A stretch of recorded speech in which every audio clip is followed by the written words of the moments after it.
Welcome to Beyond the Bottom Line Mailbag, the business podcast where your questions shape the conversation, where we dive into mailbag to answer your biggest questions from the past episodes. Whether you're building a business, leading a team, or just trying to work smarter, you're in the right place. Let's get into it. Hey there again, and welcome to another short and impactful episode of Beyond the Bottom Line, where you've entered the mailbag. This is the safe space for questions for those of us that grew up with cassette tapes, replaced our music collections now 3 different times. I had to dial up when the internet first started, and jobs that ghosted us before ghosting was its term. So, Adrian, we have some really great questions. So again, for those of you who've never met her or seen her before, you're going to see a whole lot of her. Meet Adrian Ruthar. Adrian, again, is my marketing wing. She is my producer. She's my editor. She is my marketing everything. So Adrian, welcome back. Thank to you. Another mailbag. So Thank you. Yeah, these have been really fun. We've gotten a lot of really good questions from listeners who wanted to dive a bit deeper into an episode topic, or they had a question based on something that you said. So again, we got a number of really good questions. And so I'm excited to dive in. So you ready for it? All right, let's go. Let's see what we got. Let's do it. Okay. So first question. So Ron, you talked about in the first episode applying to over 1,100 jobs. I said that correctly. Yes. 1,100 jobs. Correct. I had to first check that and make sure that you didn't add 2 zeros, but you didn't. So you'd applied for over 1,100 jobs and hearing back from less than 1% of those. At what point did you know it was time to stop chasing roles and build something for yourself? You know, it's always been in the back of my head to try and do this. And I've tried to do this before. I was very close a few years ago to starting my own staffing agency. I had a name, I had finance set up, I had infrastructure ready, I had property ready to sign. And for me at that point, it just didn't line up because I'm thinking ahead of year 2 of paper. I wasn't doing it to not succeed. So I'm thinking ahead, and I just didn't have the financing you need as a startup staffing agency, carry your receivables a year out until you get paid. And without that funding, you're putting everybody, including yourself, in jeopardy. So just, it didn't work out. So it's always been in the back of my head, but, unceremoniously, getting downsized, for the second time in my 30-year career, and it's become very common. We see the risks all the time. And I felt the need to stay in corporate, to continue to be relevant. I have 20 years to go yet. And unfortunately, with Social Security probably not being there, we probably have about 40 years to go yet. But I only focused on roles in recruiting and talent acquisition and a field leadership that I qualified for. And I would say probably about a month and a half into it, where I wasn't getting but maybe one response out of everything I was putting out there. Mm-hmm. It occurred to me like there's a lot more help that was needed. And I was actually talking to a franchise owner that I know and respect and trust and become a good friend. And he had said to me, he's like, there's a need for what you do. Mm-hmm. You just got to figure out how to get it out there. And for me, that was the light bulb of, you know what? There's things broken in the hiring process. There's so much experience in there. Like, I believe that there is a market, and I didn't just do it willy-nilly. I talked to several different franchise owners that I trusted and would speak with me that verified that, yes, there was a need. Yes, there would be an interest. And that is how I launched. I knew this was my moment. It was now or probably never. And it's either going to work or it doesn't, but I'm not losing anything by going into it and giving it a shot. Yep. And so far it's pretty much worked out. Yeah. I'd say so. Keeps working. So that's how it keeps working. That's how we Yeah. So what advice do you have then? So there are a number of people, to your point, I'm a product of that as well, being unceremoniously thanks, but your role is now redundant and we no longer need you. And I'm in my 40s. And so what do you do? So what advice do you have for people who are in their 40s or even in their 50s and still have 10, 15, 20 years left to work. They might have limited resources. And now they're thinking like, okay, I want to give this a go too. Timing is everything. They want to give it a go. So what's your advice on what they should focus on first? Is it the structure? Is it the product, having a team or community? Like what's your advice on where to start if someone is in your shoes? Right. So I'm going to, from my experience, this is what I'm going to say. And number one, yes, we see this out there online all the time. Everyone has an expiration date in corporate. No matter what level you're at, what role you're in, you do have an expiration date where you will no longer be viewed as a viable advancer. And it has nothing to do with your skills. It has where you're at in your career. You're going to tap On this out. one, you're going to top out and then Yeah. you become expendable. Understanding that first is where you need to be because you don't know what that date is. Yeah. Then you have to mentally prepare yourself for what that means. And that's where you got to begin. You got to understand what it takes to make the leap. This is not something that you can just pick up tonight, quit your job tomorrow, and think you're going to be a success, right? No. There is no 5-step plan or process. There is no magic marketing bullet that you see advertised out there. There is no guaranteed list. There is nothing to 6 months to financial freedom and 10 million in billing. It doesn't exist. It's bullshit. You Agreed. know how they're doing it? Because they get people to believe it that spend money on it and get nothing out of it. Right. So you have to mentally prepare yourself for what that means. You have to understand the stress, the pressure that comes with it, and what your role then can become in the household, right? Are you going to put a financial burden on yourself and your partner by doing it, or your spouse, right? Are you the main breadwinner? What does that mean? Or are you the supplemental income? And what does that mean? What can you do with and what can you do without? And you have to prepare there to make that leap to really understand it. Second Mhm. thing is there is not a lot of financing options out there that you can get money in your first 2 years of business. You just can't. You can have the best business plan in the world, but if you don't have a product, there's very little viability for you Right. until you have the books. So you are only going to be as good as your billings, right? I highly recommend to anyone doing this, go single proprietor LLC because you give yourself a very good tax shelter that way. You can do owner draws on your business as you go with the idea that you can always change to an S Corp or a C Corp down the line, right? You can go up. It's harder to go back. But Mhm. seeing yourself with the Fed and the state does not cost more than, I think it's like maybe $200 now. Yeah. And that's where you start when you're mentally prepared. And then the very first thing you need to do is you need to understand your value prop. And I cannot emphasize this piece enough. Know who you are, what you want to do, and how you want to do it, and get yourself with a reputable marketer from first day. You will Yeah. thank yourself down the road because you are not a marketer. You are not a marketing genius. You are not going to be an overnight influencer.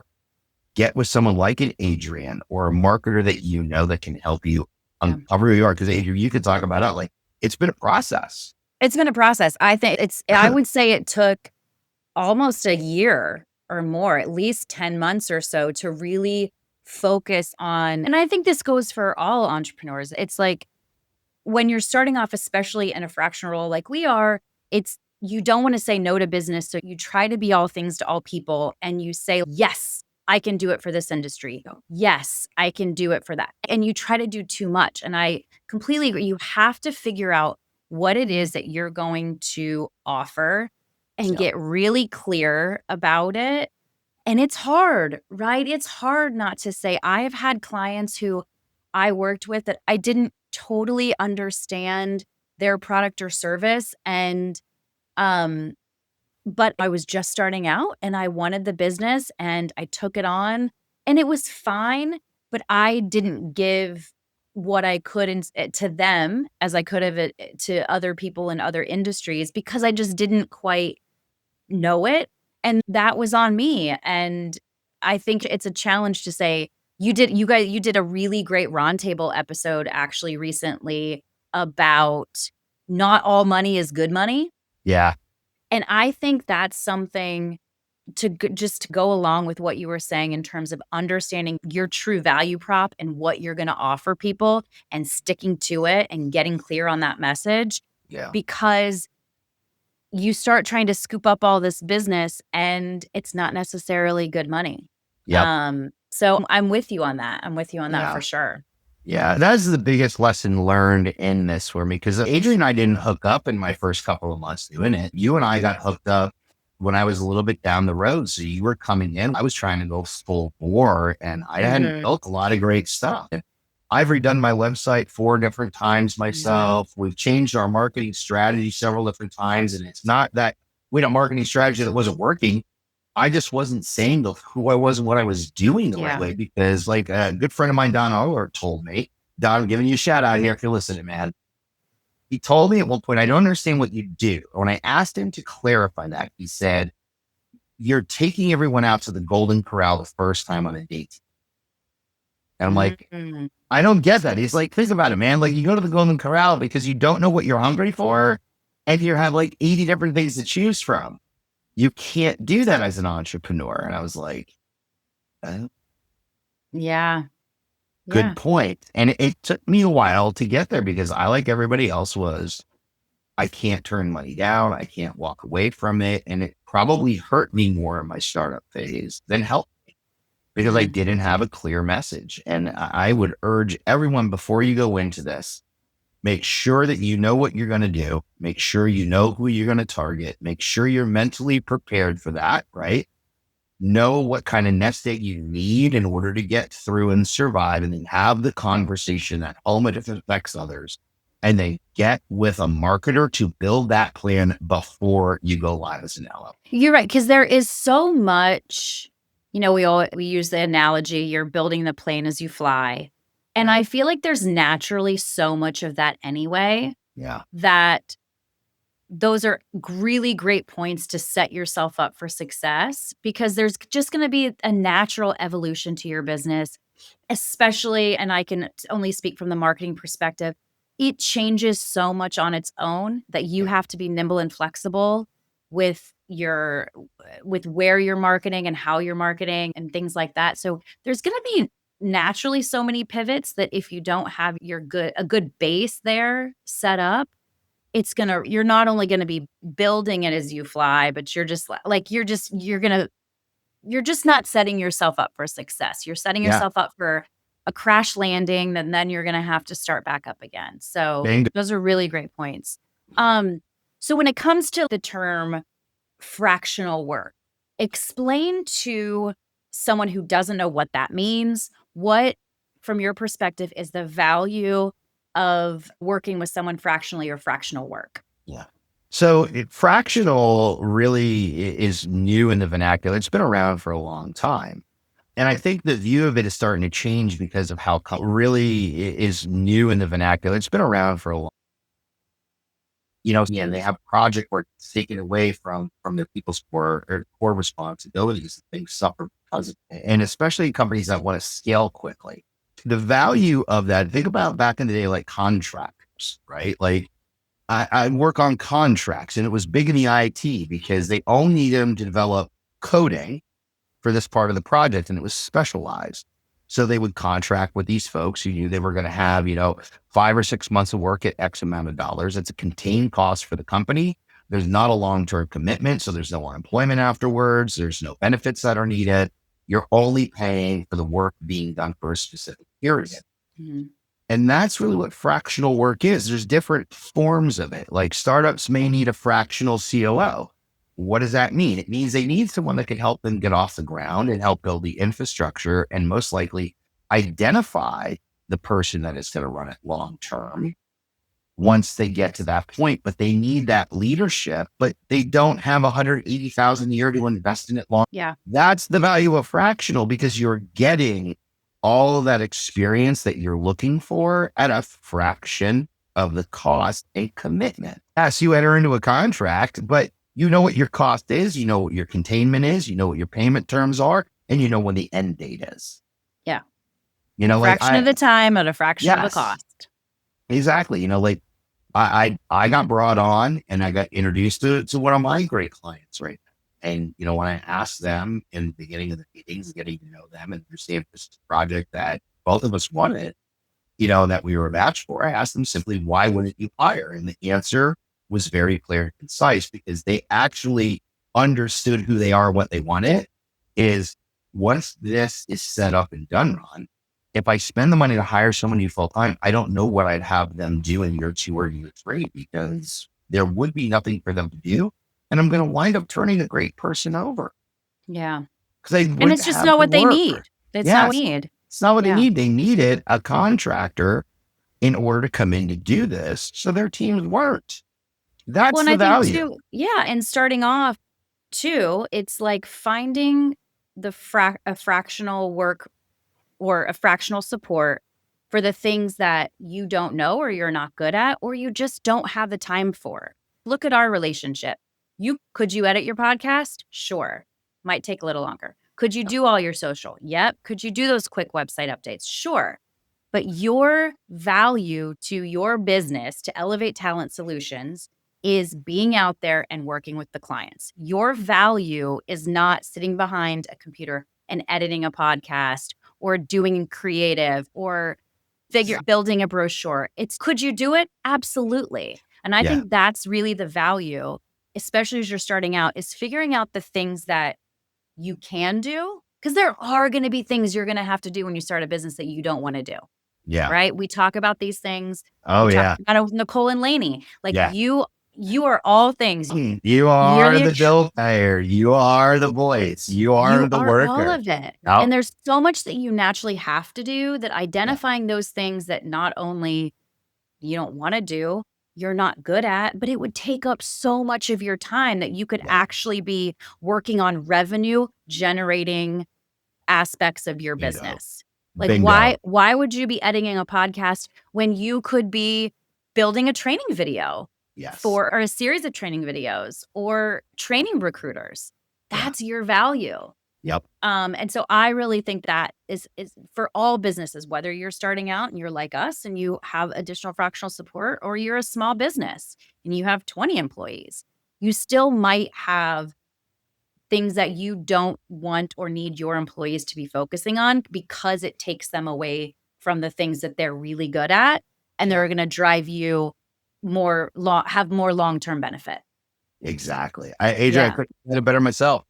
So how do you know, though? One of the questions that we got, which I think is an excellent follow-up to this, is so if you are a business owner, how do you know when you should hire internally, whether it should be a new search, elevating someone from the inside, or plugging an expert and bringing someone like you and like Elevate Talent Solutions in to support you? Like how do you know? How do you know what's best for your business? Do you have any tips for people? This is what I would look at is one, let's first talk about the growth aspect. Everyone has capacity in their role and it has nothing to do with talent level. It's just, there's only so much people can handle in a role.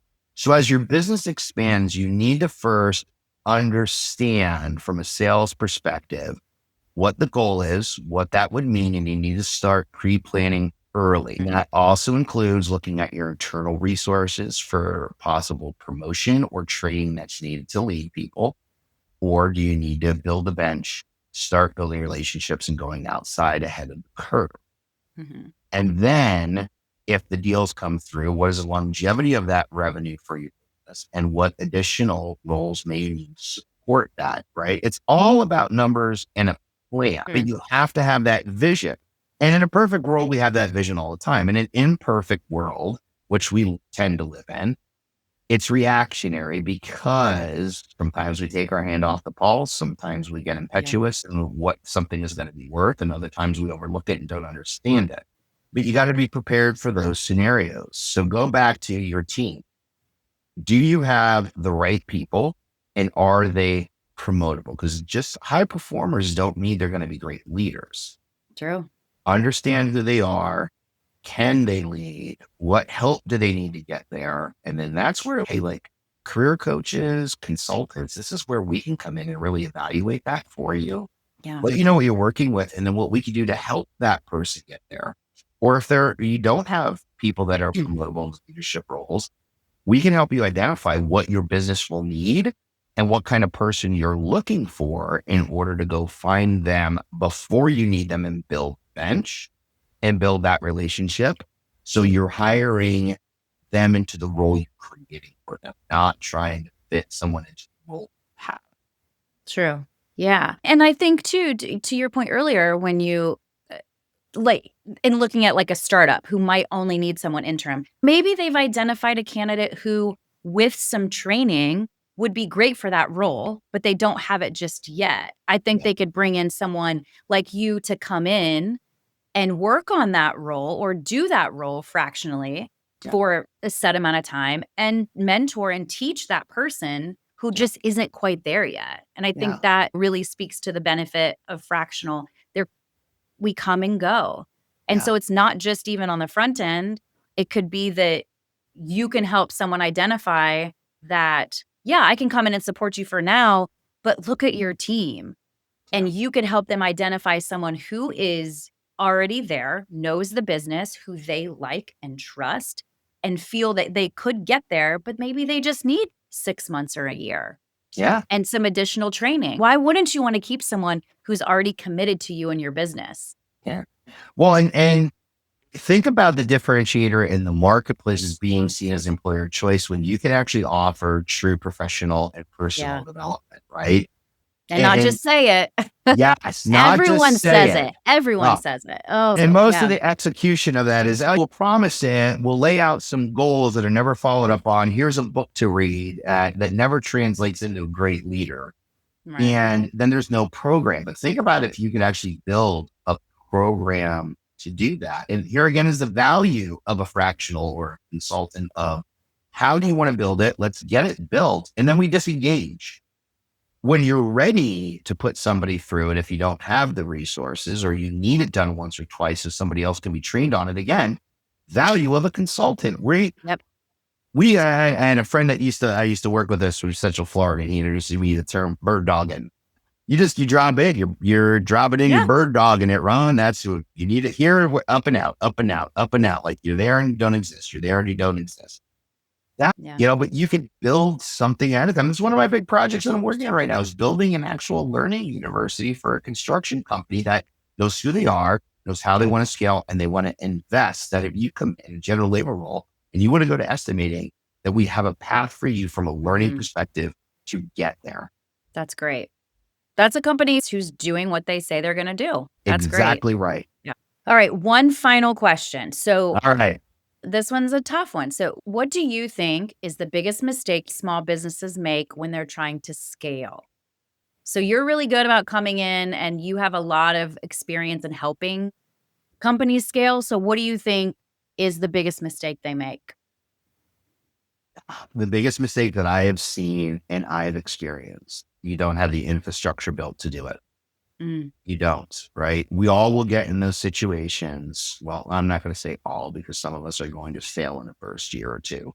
That's just the fact of life. But those that make it through, a good majority of you will hit a point where something magical will happen and you have to add a great deal amount of people. And it's an exciting time, but you don't have processes in place. You don't have functions in place or job descriptions in place that support those roles. You don't have training in place to do it. You have what you originally had, which probably isn't a lot and hasn't been updated because it hasn't been a priority. And when you scale your business and you're bringing new people in, if you can't teach them who you are, how to operate, where they can get answers, and what are those baseline core functions that align to the business today and tomorrow, not yesterday, you're setting yourself and them up for failure. It is on your quality, it's going to hit on your delivery, and it's going to hit negatively on your outcome. People need that book, that virtual, what they can go back to. Because people are not naturally question askers. They're follow. Okay, well, figure it out. But if you tell me where I can go without having to raise my hand and feeling like I'm putting a target on myself that I don't know, I'll go find the answer. But if they can never find the answer, they can only do what they think is right. Yeah. And People now you're want not. that Yeah. future. They want to scale, but they don't prepare for the scale. Yep. They don't. They never look at the infrastructure and keep that stuff up to date for today and to Because always behind. it can be the boring stuff, right? It's an investment, right? It's Yes. just like you're building a house. You need a boiler. You need all the stuff. As homeowners, we don't want a new roof. We don't want a new AC. We don't want those things that you don't see necessarily the value in at first when Yep. you're building. But it's almost like manifesting it. You got to plan for the future.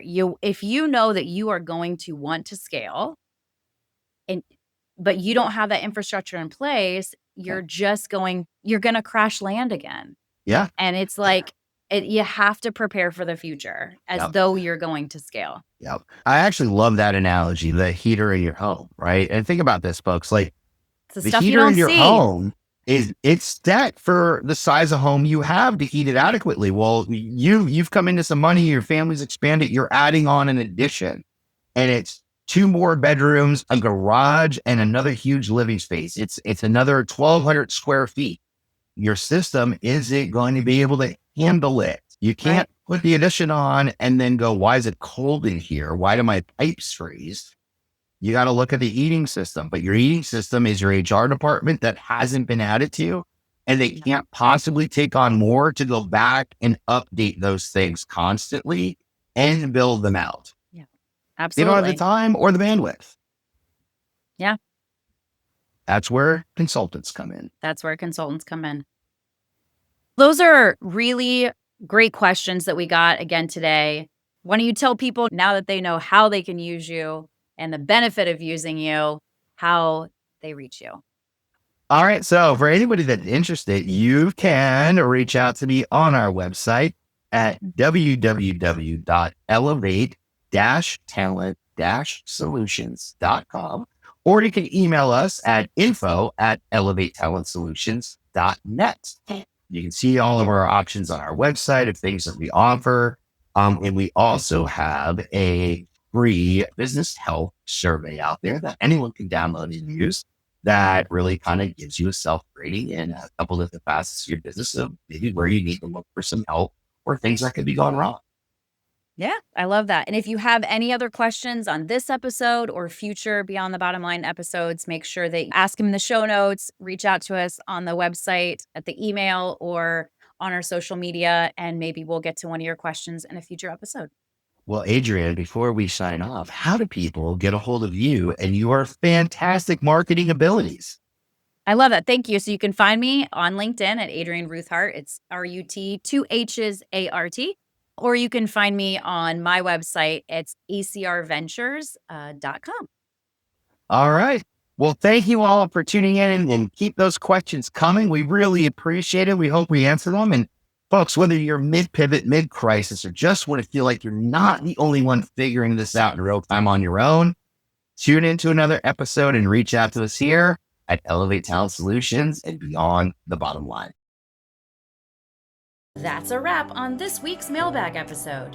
If your question didn't make it on air, don't worry, we've got more coming.